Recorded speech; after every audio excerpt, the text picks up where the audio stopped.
জানেন কি, ভাবতেও অবাক লাগে। ও যে কথায় আছে না, আপনের থেকে পর ভালো, পরের থেকে জঙ্গল ভালো, এটাই বাস্তবতা।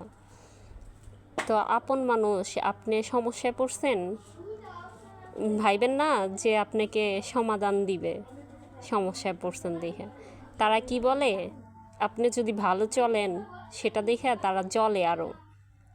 সমস্যা থেকে উঠার তো চিন্তা ভাবনা, আপনি যে উঠবেন সেটা চিন্তা ভাবনা তাদের নাই, আর কিভাবে আপনাকে ডাবাবে সেই চিন্তাই থাকে।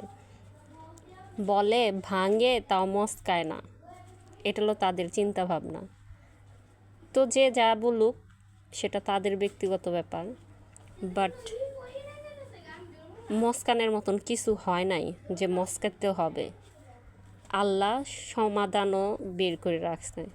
অনেক সমস্যা আছে, তাই বলে কি ওগুলার সমাধান নাই? ওইগুলার সমাধানও আছে। এটা আমি হাড়ে হাড়ে বিশ্বাস করি, কারণ সমাধান আল্লাহ দিবে। আল্লাহ আবার সব কিছুই সমাধান করে দেয়। সমস্যা থেকে বের হবেন। সবাই ভালো থাকেন, সুস্থ থাকেন। আসসালামু আলাইকুম, আল্লাহ হাফেজ।